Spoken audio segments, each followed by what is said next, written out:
지금 현재 평균 수명이 80이 우리나라가. 이해가시죠? 네. 그러니까 아직 죽어갈 보따리 안 사도 돼.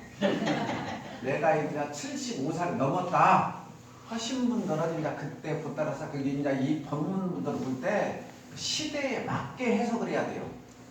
지금은 수명이 엄청 길어졌는데 지금 40대 일하기도 바쁜데 뭐 죽어갈 보따리 싸요. 그러면 큰일 나고 지금은 40대는 이제 작년중이에요. 인자 사회생활 막 시작해가고 있잖아요. 일하는 보람을 느낄 때요. 그러니까 지금 벌써 보따리 싸면 커져요.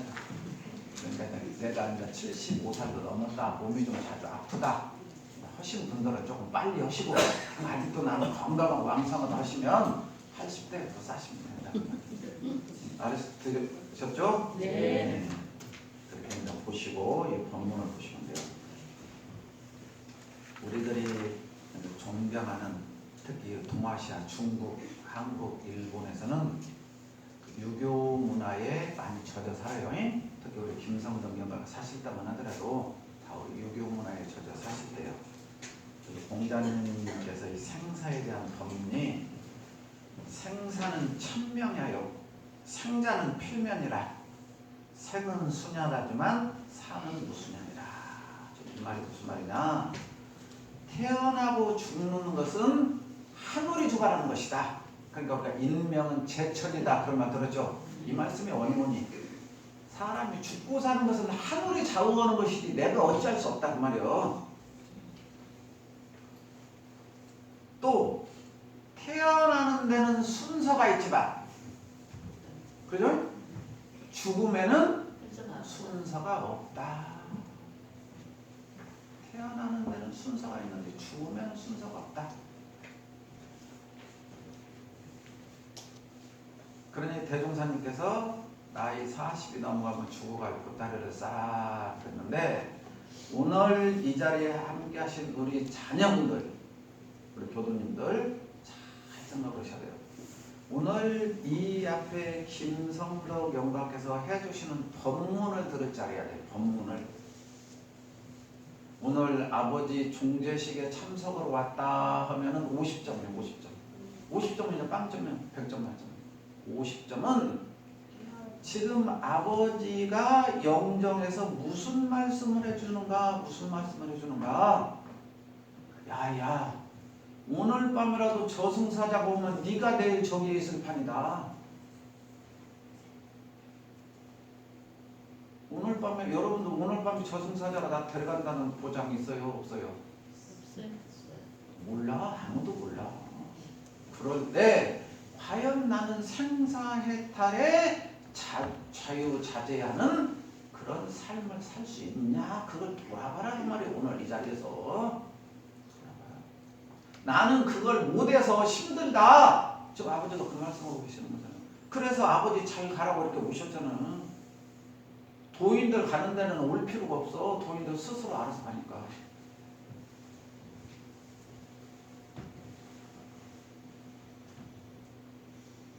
범상한 사람들은 현세에 사는 것만 큰 일도 알지만은 지각이 열린 사람은 죽는 일도 크게 한다. 이 말씀은 무슨 말이냐? 다름이 아니라 잘 죽는 사람이라야 잘나서 잘 살 수 있으며 잘나서 잘 사는 사람이야 잘 죽을 수 있다. 이 말은 뭐예요? 돌고 돈다 그 말이에요. 돌고 돈다. 영원히 산다 그 말이잖아요. 영원히 산다. 근데 우리들은 영원히 사는 이치를 몰라요. 영원히 사는 이치를. 이게 이제 문제예요. 그 중국 도가경전에 노자님의 책, 장자라는 분이 계세요. 장자 남화경이라는 책에 보면은 무슨 말씀이 나오느냐? 하루살이와 메뚜기가 아침에 만났어. 그래갖고 하루 종일 재밌게 놀아. 소꿉장난으로 재밌게 놀아. 재밌게 놀다가 밤이 됐어. 밤이 되니까 메뚜기가 말했어. 오늘은 그만 놀고 내일 다시 만나서 놀자. 그러니까 메뚜기가 아니 하루살이가 메뚜기한테 물었어. 뭐라고 물었을까요? 내일이 뭐냐?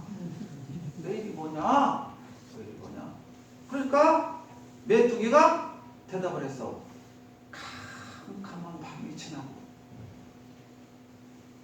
나면 다시 오늘과 같이 이렇게 태양이 뜬다.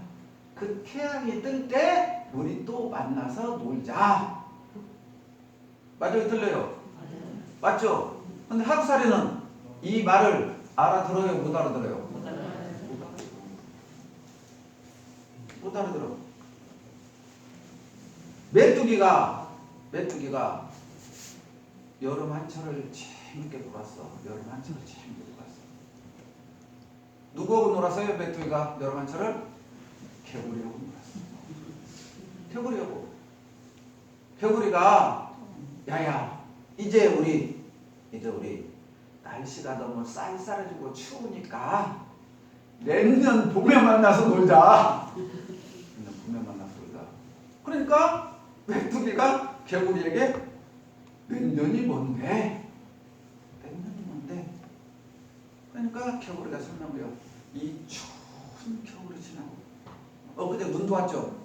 눈도 내리고 얼음도 얼고 그죠? 그 계절이 지나고 나면 시냇물이 절절절절절절 그리고 산천에는 꽃이 피고 새들이 지저빌 때 그때 참 놀기 좋은 때다. 그죠? 노세 우리 그잖아. 그때 만나서 놀자. 네? 그렇게 설명을 해줘. 그런데 메뚜기가 못 알아들어.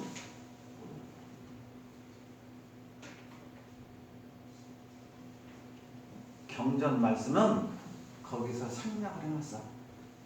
경전 말씀은. 그런데 오늘 이 자리에 계신 제초분들이나 우리 교도님들이 방금 저 대종사님 법문이나 이 장자 선생님의 법문 말씀을 통해서 깨친 바가 있어야 된다. 깨친 바. 지금 왔어야 돼. 아하 하고 왔어야 돼. 아하 하고. 근데 아직 안 오셨다. 그러면 나는 하루살이고 메뚜기고 개구리.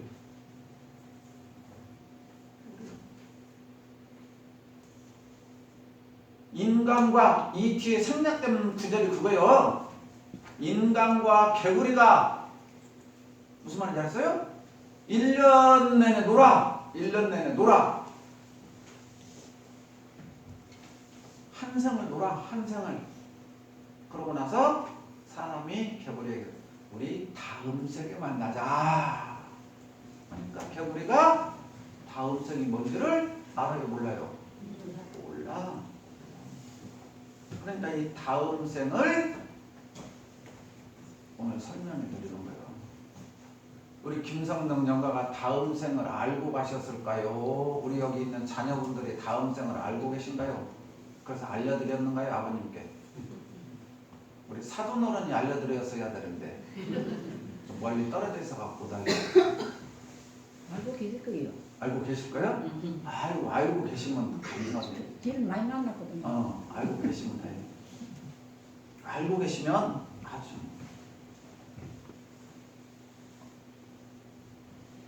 그래서 다음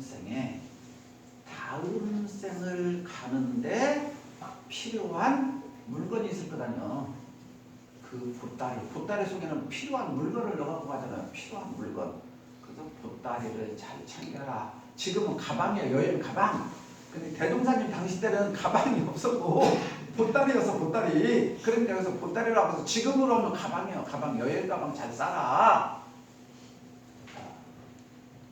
우리가 외국 여행을 떠날 때 뭘 싸죠? 여행 가방 싸죠? 여행 가방 싸. 외국 여행 가는데도 여행 가방을 싸면서 빠졌는가 안 빠졌는가 꼼꼼히 챙긴다고 여행 가면서.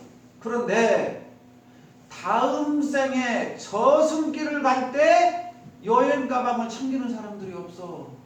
참 대종사님 눈에 슬픈 거예요. 이게 슬픈 거.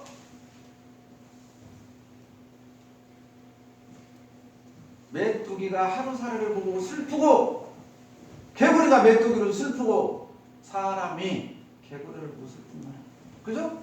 대종사님이 이 중생들을 보고 슬퍼하는 마음이나 지금 똑같단 말이에요. 지금 똑같다. 그러니 이 깨달은 사람들은 이런 거야. 지금 이 장자 선생님이 말씀하시는 거 이거요.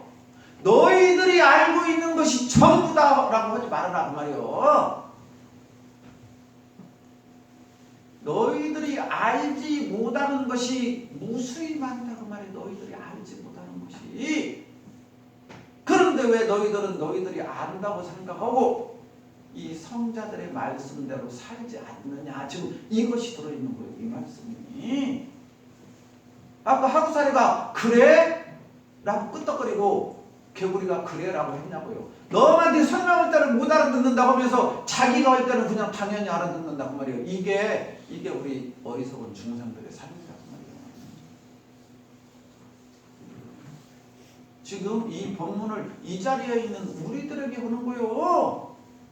그래서 대종사님께서 김성덕 영가한테만 하는 게 아니라 열반 전후에 그랬잖아요. 후는 영가에게 하는 말, 전은 우리들에게 하는 말이에요. 이 자리를 알아듣겠느냐? 지금 아버지가 오늘 이제 이 종제시험이 끝나면 다음 생에 가야 되는데 과연 보따리에 무엇이 들어있겠냐고요. 너무 급하면 창왕 전도해갖고 보따리 속에만 아무거나 집어넣겠죠? 정작 가서 필요한 것 찾아보려면 안 들어있고 필요 없는 것만 들어있을 수 있잖아요. 준비가 있어갖고 챙기고 챙겨도 필요한 것이 빠지는 경우가 있는데 준비 없이 창왕 전도하게 죽음을 맞이하면 제가 우리 아드님하고 자부님한테 들으니까 우리 아버지는 자신의 때 100살까지 사실 거라고. 그럼 준비 안 했다는 말씀이요. 건강하셨기 때문에. 준비 안 하셨으면 보따리 쌀 준비 안 했다고. 그래서 가신 분이 그 보따리에 무엇이 들어있겠냐고요. 마지막으로 점검하시라고 이 말씀을 드려요. 마지막으로 점검하시라고. 제가 초제 때부터 계속 법문 말씀을 해드렸어요. 6제 때까지. 오늘 마지막으로 해드리는 말씀이 보따리 마지막 점검을 잘 해보시라. 정말 갖고 와야 될 보따리 속에 너무 많을 거다뇨. 근데 한정되어 있어. 비행기에 쓸 수 있는 짐은 한정되어 있다고. 나머지는 어떻게 해야 돼? 다 놓고 와야 돼. 못 갖고 와. 꼭 필요한 것이 뭐냐? 꼭 필요한 것이 뭐냐? 이게 이제 우리들이 알아야 되는 거예요. 이게. 그래서 생사의 전문가만이 이걸 알 수 있어. 저승가는 가방길에 무엇을 갖고 갈 수 있느냐? 무엇을 갖고 갈 수 있느냐? 우리 자녀들이 아버님 마지막 가시는데 따님들 아버님께 뭐 드렸어요? 뭐 갖고 가셨어요? 우리 아버지가? 자, 여기 우리 아들 따님 자부님 계시는데 아버지가 마지막에 뭐 갖고 가셨어요? 아이고 훌쩍하다. 내가 잘 챙겨줘서 뭘 갖고 가셨어요? 또 본인들이 가실 때 뭘 갖고 가실래요? 뭘 갖고 가실래요? 이래서 우리가 신앙을 하고 공부를 하는 거예요. 생사의 전문가이신 이런 대종사 부처님의 가르침을 따라야 되는 거예요. 우리가 그렇지 않으면 메뚜기 하루살이 그 삶하고 똑같아요. 눈감 땡감 되는 대로 독불복 그렇게 살아서 어떻게 돼요? 저승길 가방에 무엇이 들어있어야 되느냐? 첫 번째 복덕이 들어있어야 된다. 복덕. 여기서 말하는 복덕이라는 것은 물질적 보시를 말해요. 물질적 보시. 내가 이번 한 생을 살면서 남에게 복덕을 베풀며 살았는가? 빚지고 살았는가?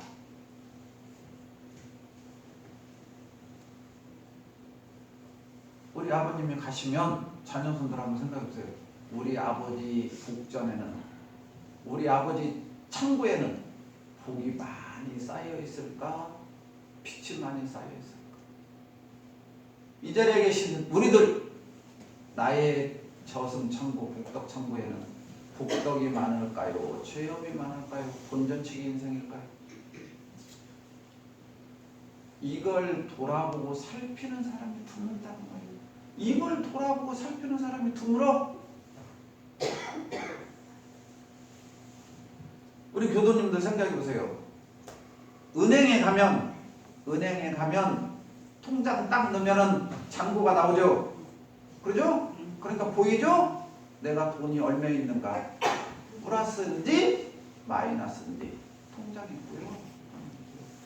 그러니까 쉽게 확인할 수 있어. 내 저승창고 통장은 플러스일까 마이너스일까?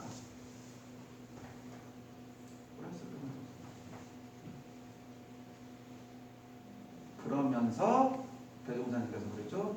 잘 사는 사람이라야, 그렇죠? 잘 죽을 수 있다 그랬죠? 잘 사는 사람이야 잘 죽고, 잘 죽은 사람이야 잘 산다는 말이고 말이에요. 이번 생에 잘 살고 가야 그분이 다음 생에 올 때 어디 집에 오느냐? 부잣집에 온다고 말이에요. 부잣집에. 그런데 여러분들은 전부 다 바람이 있어. 부잣집에 오고 싶어. 그렇죠? 그런데 부잣집에 태어날 수 있는 복덕을 지어보지를 않았어.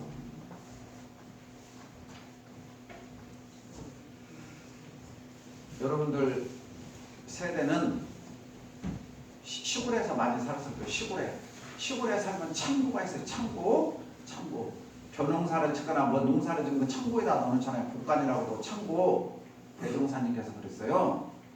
저 창고에 태어나는 쥐를 봐라. 창고에 태어나는 쥐.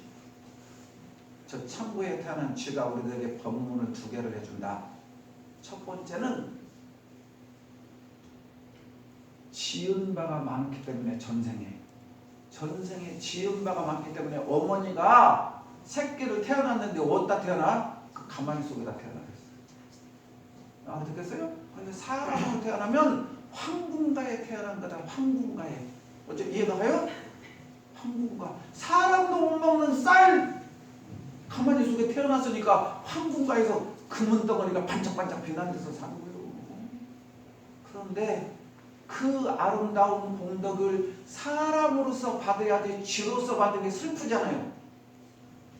공덕은 많이 지었는데 심부를 또 잘못 써하고 사람을 못 받고 저렇게 축생부를 받았는데 축생부를 받아도 지은 복덕이 많아서 창고에서 태어난단다. 이건 이 어른이 부처님께서 하신 본문이요. 살아생전에 복덕을 지어야 된다. 복덕을 지어야 된다. 우리 부모님들 복덕.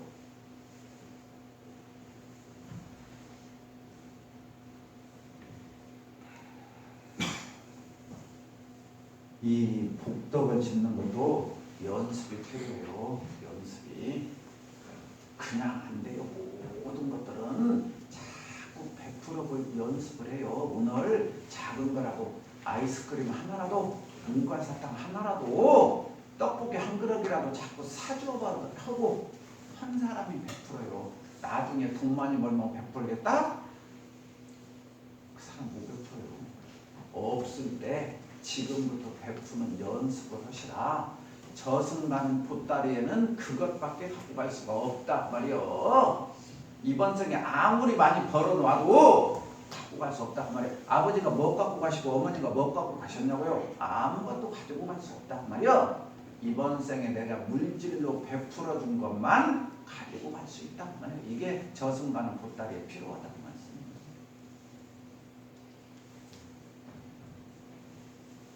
또 하나는 두 번째는 인연작복을 잘 맺어야 된다. 인연작복을 잘 맺어야 된다.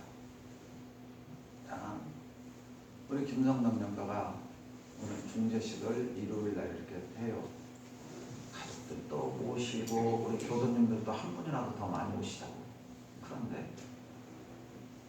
몇몇 교도님이 2, 3일 전에도 전화 오고 어제도 오고 오늘도 교모님 오늘 법회 못 나가요. 어디 가요? 어디 가요? 급히 무슨 일이 생겼어요. 네?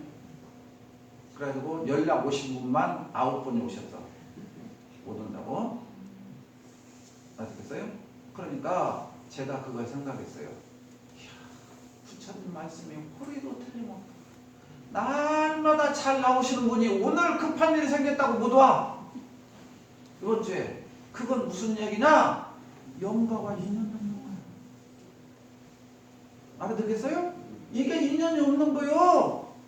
인연이 생기려면 있던 약속도 취소가 되는 거예요. 알아듣겠어요? 그리고 안 나가고 싶은 사람도 오늘은 나오고 싶은 거예요. 왜냐? 나도 모르게 그 인연이 꿈틀꿈틀하니까. 우리가 그런 거 있잖아요. 어디 가서 처음 봤는데 왠지 저 사람한테는 호감이 가는데 저 사람이 얄미워 죽겠자고 말하는 것도 처음 봤는데 그게 뭐냐면 대종사님께서 너희들이 깨치지를 못해서 그렇지 기운과 기운이 통하는 것이다. 왠지 처음 봤는데도 막 호감이 가고 잘해주고 싶은 사람은 다생검 내에 너와 상생의 인연이고 오늘 처음 봤는데 가면 얄미워 죽고 말만 하고 위로 죽겠고 그건 상극의 인연인지를 알아라.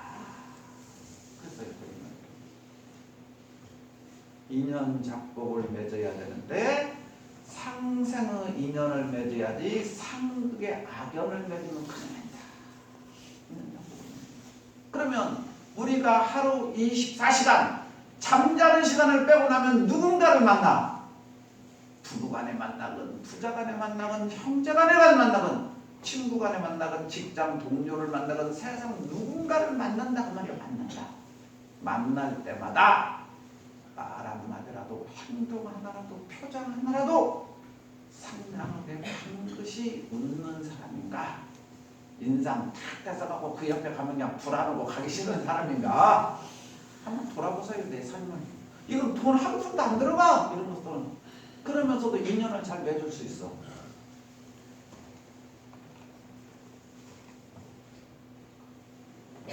상생의 선연을 맺는 방법은 오늘 시간이 없으니까 짧게만 드려요. 상생의 선연을 맺는 방법은 용서해라. 용서해라. 이 말은 뭐냐? 사람을 만날 때 내 뜻대로 하기를 바라면 이 세상에 살지를 못해요. 내 마음대로 하고 내 뜻대로 살려고 하지 마요. 부부간이나 부자간에도 다 헤어지고 멀어져 놓았어요. 내 뜻대로 하려고 하니까 그래요. 내 뜻대로. 앞으로 이 사회는 갈수록 밝아져. 옛날에 어두운 시대는 왕이고 공무원하고 예를 들어서 아버지고 하면은 마음대로 해서 호주 마음대로. 지금 시대는 아니야. 평등시대예요. 평등시대. 내 마음대로 하려고 하면 악연만 맺어. 악연. 내 마음대로 하려고 하지 마. 상대방이 나에게 거슬려서 오면 용서하고 이해하고 배려하려는 마음을 가져라. 그러면 상생의 인연이 된다. 악연일 경우 참에 반성을 해라. 상대방이 나한테 악연으로 와. 무슨 말인지 알죠? 그때는 내 전생의 지은 죄를 뉘우치면서 참여하면서 살아라. 그러면 묵은 업이 풀리고 새로운 업이 된다. 그러니까 이게 종교가에서 매일 하는 거고 우리가 지금 12월부터 하자는 게 참회 반성기도요. 이런 걸 통해서 나의 묵은 업장을 털어내라. 그러면 어느 곳에 가든지 대중의 환영과 보호를 받는, 아까 축원문에서 나왔잖아요. 대중의 환영과 보호를 받는 삶이 되십시오 하고 간절히 축원했어. 가는 곳마다 어떤 사람은 가는데 칭찬받고 대접받는데 무슨 말인지 알겠어요? 어느 모임에 갔는데 어떤 사람은 아이고 오셨어 하고 막 밥도 사주고 술도 사줘. 어떤 사람이 뭐라 그래, 몇 사람이 눈 깜빡하면 오늘 저 보고 왔으니 뒤집어 시달까 가한테 밀치려. 알아듣겠죠? 그게 다 악연이요. 상생이 되면 가는 데마다 대접을 받고 가는 데마다 주고 싶어. 우리 부모가 아들들한테 막 주고 싶잖아요. 주고 싶어. 왜? 나도 몰라도 주고 싶어. 악연이 되면 해코지요. 그러고 상대방 거 100개 먹으면서도 오늘 호구 100개 먹었네. 저 새끼도 왜 100개 먹었는지도 몰라 하면서 무시하면서 갖고 돌아갈 사람. 이게 상극의 악이에요. 우리가 인생을 어떻게 살아야 될 것이냐?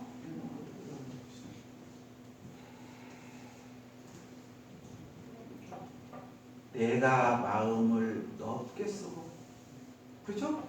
자상하게 쓰고, 남을 이해하려고 그러고 배려하려고 그러나.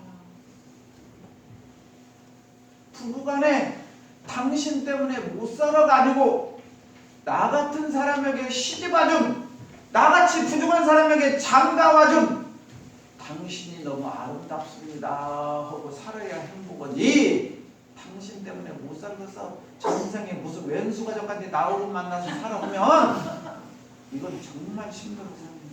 그렇게 살면 쓰겠냐고요.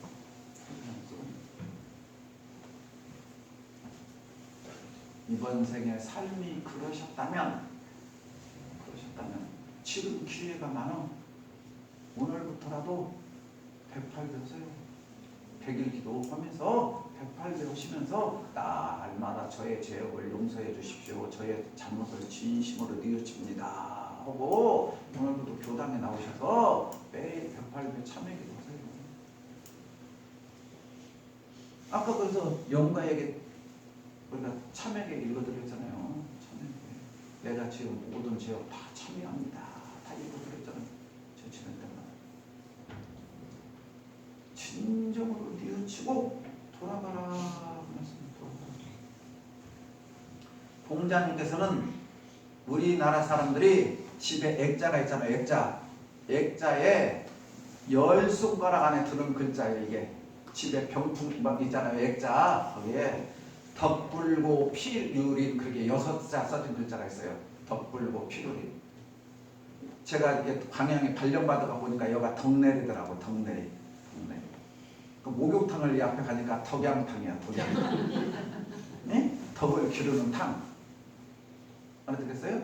덕양탕. 그런데 냉탕에 딱 들어가면 또 편말이 있어. 냉탕에 들어가면 편말. 덕불고 피루린 딱 써졌어요. 이 방향이 아주 훌륭한 공대더라고요. 제가 보니까. 네? 알고 썼는지 모르고 썼는지 모르지만 처음에 쓴 사람은 뭐가 있은 게 있을 거다뇨. 덕불고 피루리나. 덕은 외롭지 않고, 덕을 베풀면 외롭지 않고 반드시 이웃이 있다. 그 말은 늘 나를 도와주고 호의해주는 사람이 내 주변에 생긴다. 그 말이야. 덕불고 피루리. 그래서 우리나라 사람 가정에 가보면 액자에 5손가락 안에 들어갈 정도로 유명한 구절이에요. 덕불고. 그러니까 이 유교, 불교, 엄불교 따지지 마요. 성자들의 생각은 똑같아. 그렇게 인연 작복을 잘 베풀고 덕을 베풀면서 살아라 그 말이요. 그러면 그 사람에게는 본인의 앞길도 좋지만 자손에게도 그 영향이 미치더라. 그런데 장자 선생도 아주 멋진 말을 했더라고요. 소나무를 미워하고 자작나무를 예뻐하는 산은 없다. 그러니까 산은 모든 산에 있는 나무들을 다 사랑하지. 우리 10손가락 빼고나서 안 아픈 손가락 없다. 똑같은 말이야. 이게 전부다. 소나무를 미워하고 자작나무를 예뻐하는 산은 없다 그 말이요. 알아듣겠죠? 그 뒤에 그랬어. 맑은 물은 좋아하고 흐린 물은, 탁한 물은 싫어하는 강이나 바다는 없다. 그러니까 이 말씀은 왜 했겠어요? 우리가 그런 것을 보아서 나의 마음을 길려라 그 말이야. 나의 마음을 저 산과 같이, 강과 같이, 바다와 같이 신법을 분량을 키워라.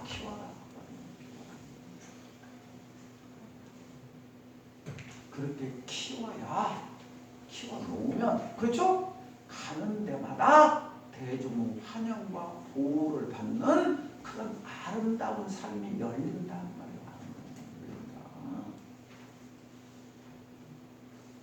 이러한 세계를 예수님께서는 천당, 부처님께서는 극락, 우리 원불교에서는 낙원세계, 그랬어요. 똑같은 말씀이요. 이러한 사람들이 사는 세계가 천당이지, 천당이 어디가 있냐고요. 천당이 어디가 있냐. 극락이 어디가 있나? 우리가 그렇게 마음을 쓰면 알아듣겠어요? 거기가 천당이고 극락이다.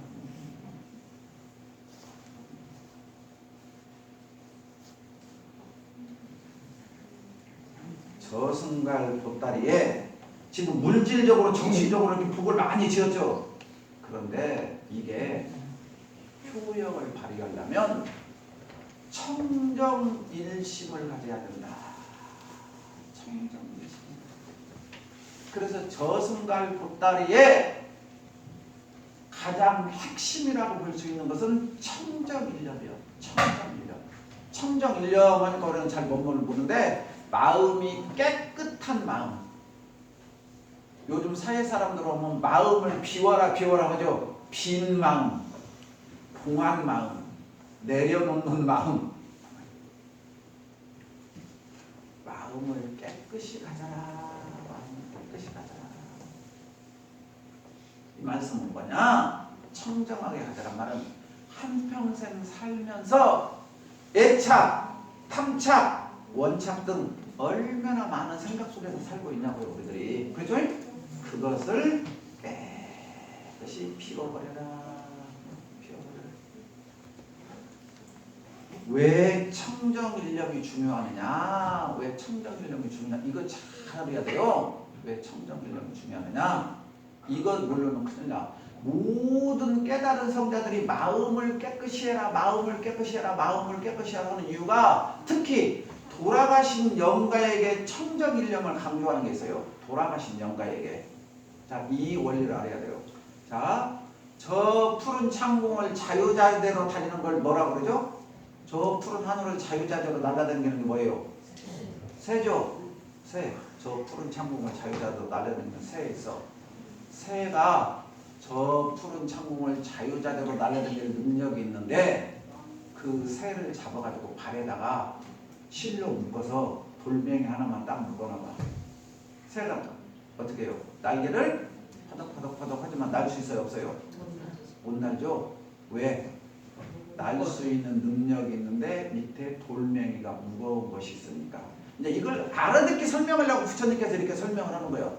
우리 인간들이 정신이 맑아서 영혼이 자유자재로 돌아다닐 수 있어. 영혼이.